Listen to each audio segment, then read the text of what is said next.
I'm John Strum, and this is Real Talk MS.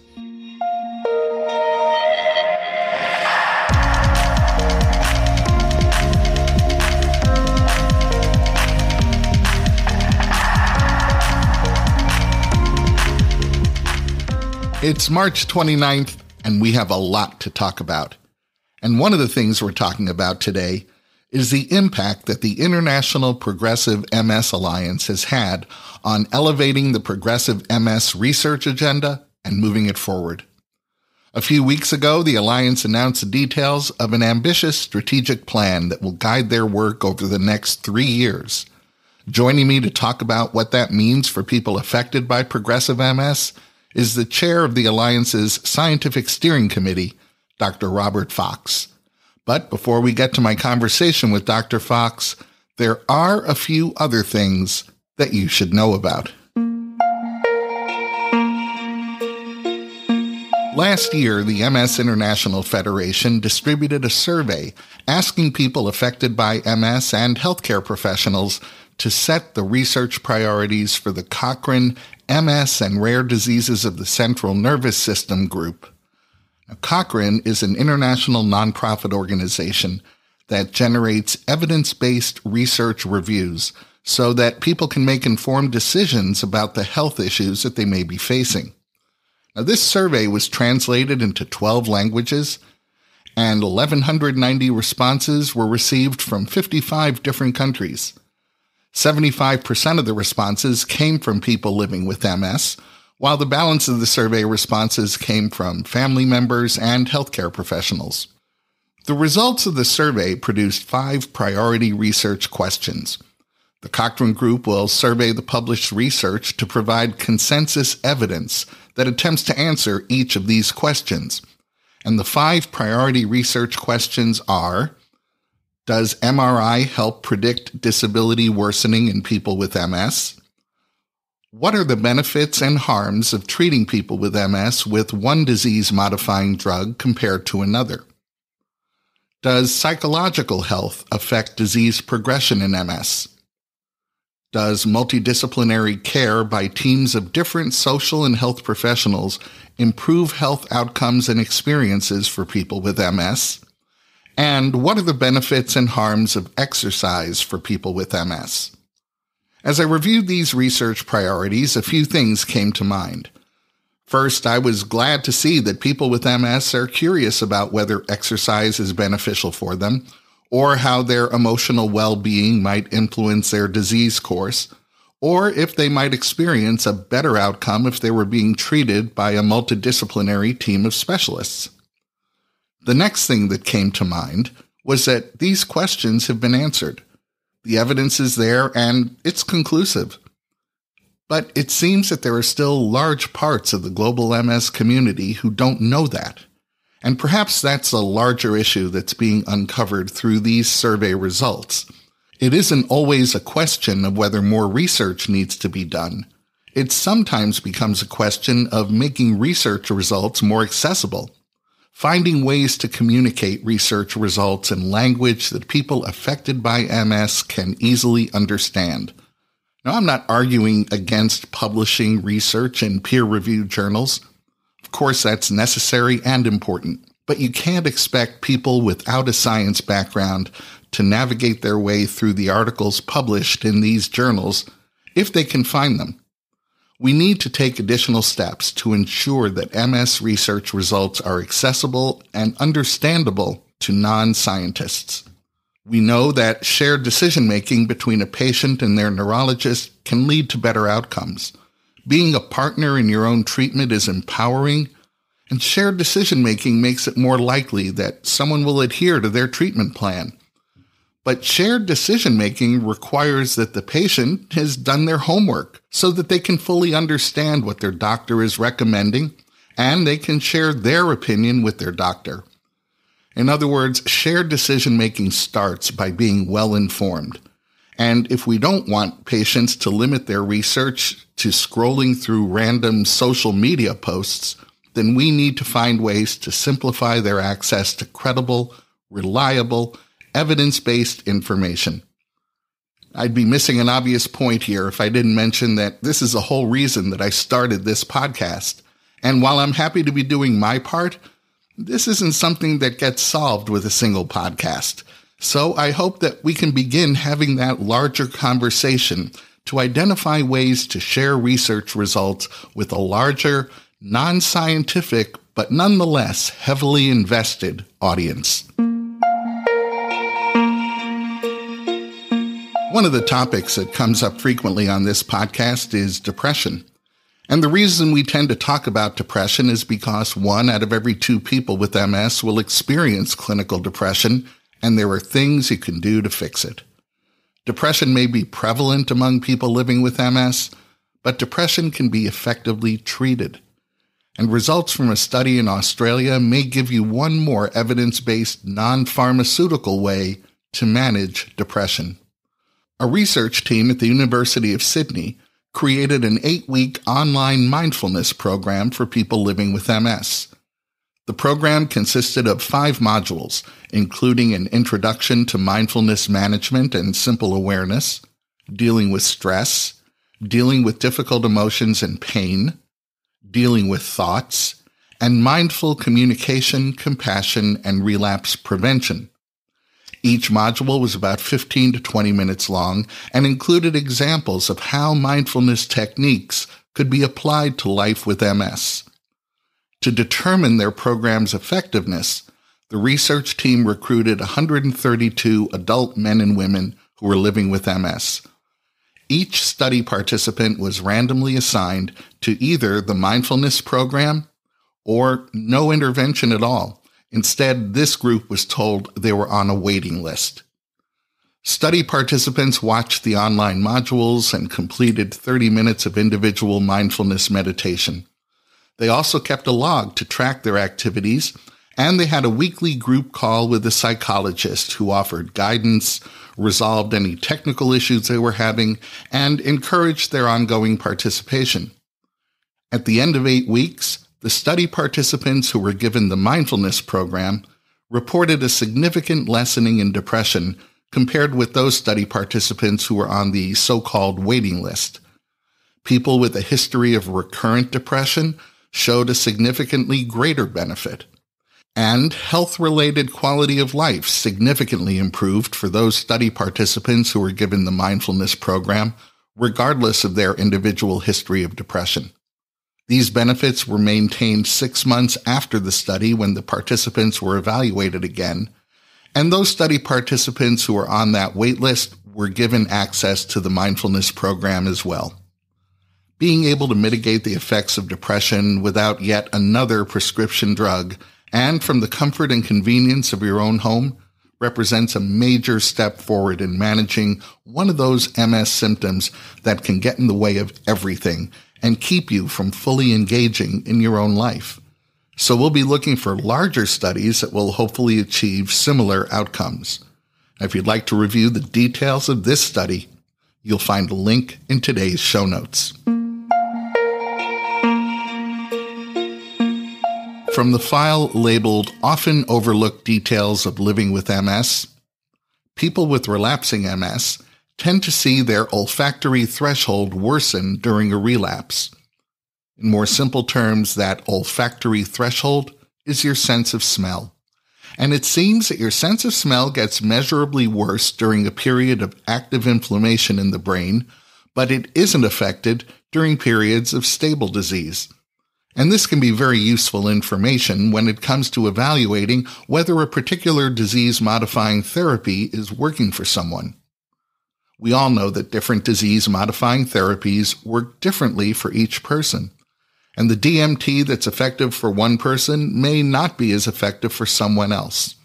So a research team in Austria wanted to use this worsening of olfactory threshold as a biomarker for evaluating the effectiveness of any disease-modifying therapy.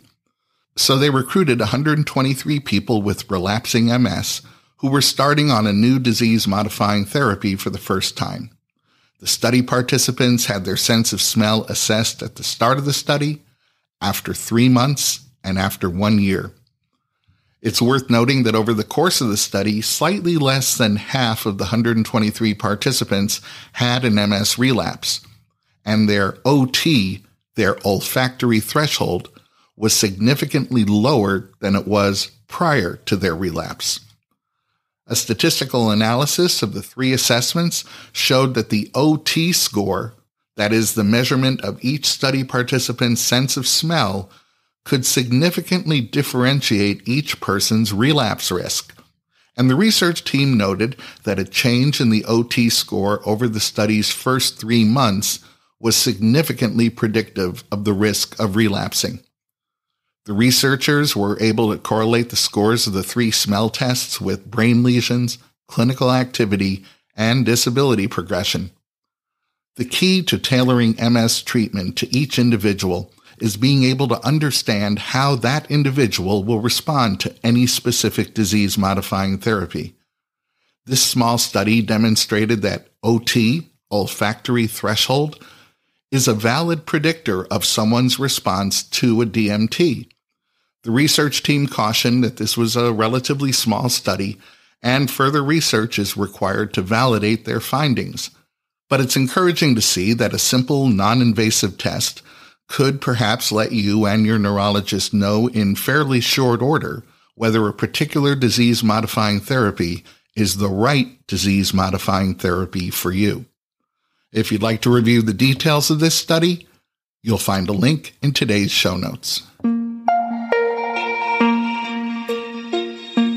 We often hear that there's a genetic component to MS, although it's not yet fully understood. So researchers at the Rocky Mountain MS Center at the University of Colorado Anschutz Medical Campus are trying to, if not understand, at least be able to better predict how that genetic component might manifest itself. We know that parents, children, and siblings of people with MS have an increased risk of developing MS themselves. And we also know that MS seems to be the result of certain genes interacting with certain environmental factors. Scientists have already identified about 235 genetic changes that are associated with MS, along with a number of environmental factors, including low vitamin D levels, living in northern latitudes, and having a history of Epstein-Barr virus infection. Beyond expertise in multiple sclerosis, this multidisciplinary team at the University of Colorado includes experts in epidemiology, genetics, and biomedical informatics. And in this study, they begin by conducting an MRI exam of the parents, children, and siblings of someone living with MS to determine whether any plaques or lesions can be identified in the brain. Then they take this MRI positive group and they begin creating a composite risk of MS score by analyzing other risk factors. These risk factors include both genetic and environmental risks. Creating this standardized risk of MS score allows the team to intervene with those participants who seem highly likely to develop MS symptoms before they actually experience those symptoms. And guiding these individuals through lifestyle changes and proactively providing high-efficacy disease-modifying therapy could mean that these individuals might never develop symptomatic MS. Now, this is very early work, but it's another step toward that game-changing moment when this early risk assessment means that someone never experiences a single MS symptom. It may not be a cure, but it may feel like one. There's lots of work ahead, but this is the kind of study that could lead to breakthrough results. You can be sure I'll be updating you on the progress this team is making. Biopharmaceutical company Neurogenesis announced promising results of a small clinical trial demonstrating its personalized NG01 cell therapy as a potential treatment for progressive MS. The Neurogenesis technology involves collecting bone marrow from the patient. Specific stem cells are gathered from the bone marrow and enhanced in the lab so that they can promote brain repair. Then the stem cells are injected into the patient's central nervous system, where they regenerate and repair damaged areas in the brain. This clinical trial was designed to compare the outcomes of reintroducing these stem cells intravenously or by injecting them directly into the spinal fluid, and the trial showed that direct injection into the spinal fluid produced very promising results.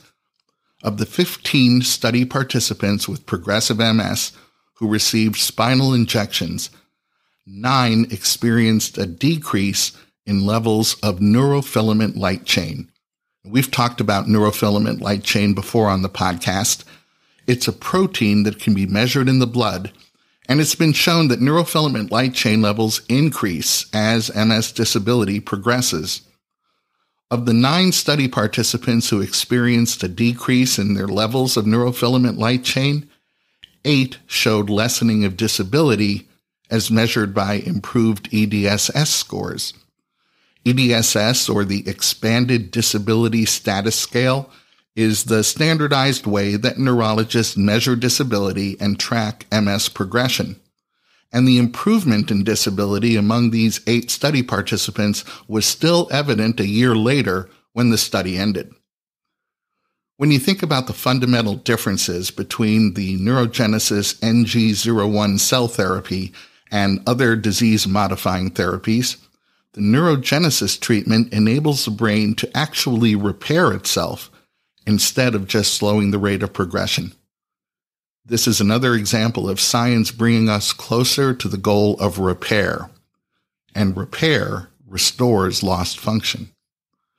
Neurogenesis plans to begin a larger Phase 2 clinical trial of their NG01 cell therapy toward the end of this year. In the meantime, if you'd like to check out the results of this study, you'll find a link in today's show notes. The International Progressive MS Alliance has played an important role in making progressive MS research part of the broader MS research agenda. Recently, the Alliance adopted an ambitious strategic plan that will guide their work over the next 3 years. In a moment, my guest, Dr. Robert Fox, the chair of the Alliance Scientific Steering Committee, will share some of the details of that plan and explain what it means for people affected by progressive MS.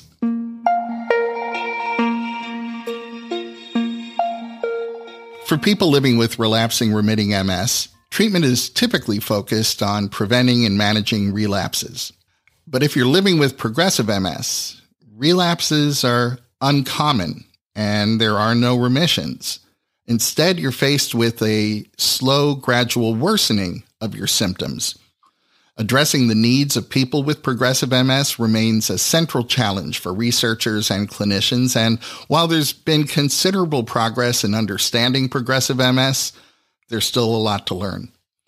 Joining me to increase our understanding of progressive MS is Dr. Robert Fox. Dr. Fox is a neurologist at the Cleveland Clinic's Mellon Center for Multiple Sclerosis Treatment and Research and the vice chair for research at the Cleveland Clinic Neurological Institute. He's also a professor of neurology at the Cleveland Clinic Lerner College of Medicine. And full disclosure, Dr. Fox and I know each other through my recently completed term as a member of the International Progressive MS Alliance Scientific Steering Committee, which Dr. Fox now chairs. Welcome to the podcast, Dr. Fox. It's great to be with you again, John. I'm hoping you can get us started by walking us through the differences between relapsing remitting MS and progressive MS. Well, the name belies the secret, and you described it at the top of this segment. Relapsing MS is heralded by the clinical relapses, which are episodes of numbness, weakness, blurry vision, double vision. They come on over several hours to several days, perhaps even evolving over a week or so, and then gradually improve over a couple weeks to a month or so. Those are the relapses, and they represent new areas of inflammation, new focuses of inflammatory cells in the brain and the spinal cord. In contrast, progressive MS is manifest primarily By gradual, little by little worsening, most commonly worsening in walking, although gradual, little by little worsening in arm function and thinking, memory, multitasking, concentration, things like that are also seen and reported in people with progressive MS. And it's important to realize that these are not two exclusive forms of the disease. There is overlap. So relapses can be seen in patients with progressive MS, and a little bit of progression can be seen in patients in the middle of their relapsing remitting stage as well. Do we know what drives progression in MS? We really don't at this point, if we're truly honest. We know what drives the relapsing MS. So at least we think we know. The peripheral immune system, meaning the white blood cells going through the bloodstream, leave the bloodstream and go into the brain and the spinal cord and the optic nerve and attack it in pockets. In progressive MS, it doesn't appear that that is what's going on at all. Instead, there is something different. That something different may be a metabolic derangement, meaning the metabolism of the neurons and the axons within the brain are being overly stressed or somehow deranged. There may be disruption of the supporting cells within the brain. They're called microglia and astrocytes. These are the supporting cells within the brain and the spinal cord that support the axons and the neurons. There can be compartmentalized, meaning contained within the brain and the spinal cord, inflammation that drives on the progression of progressive MS. So there's a couple different things that we think may be driving progression, but we don't really know which it is. We often hear MS described as a progressive disease. Now, does this mean that everyone currently living with relapsing MS will transition one day to secondary progressive MS? This is a very important question, and the short answer is no. We think if we can diagnose relapsing MS early enough, start treatment early, monitor response to ensure patients are responding to the current therapy sufficiently, and change treatment if we need to, that we can decrease the proportion of patients or delay the progression by many, many years. So we think we are able to prevent the evolution of relapsing MS into progressive MS. So no, we don't think all patients will eventually evolve into progressive MS. There's increasing evidence that shows that adopting a general wellness program can improve the quality of life for people living with MS. What types of healthy behaviors are important, and how does adopting these behaviors impact someone's MS progression? We do think that there are several things in the healthy lifestyle category that can help slow progression in progressive MS. We know that treating other medical conditions like diabetes and high blood pressure or hypertension, also being overweight, we think treating these conditions slow the progression of progressive MS. We also think that routine exercise can help with progressive MS, and things as simple as, although it can be difficult, smoking cessation. So smoking is associated with accelerated progression of progressive MS, and patients who then stop smoking do have a slowed rate of progression. Now, sometimes patients will say, hey, doc, I'm not able to walk anymore for my MS. How can I do exercise?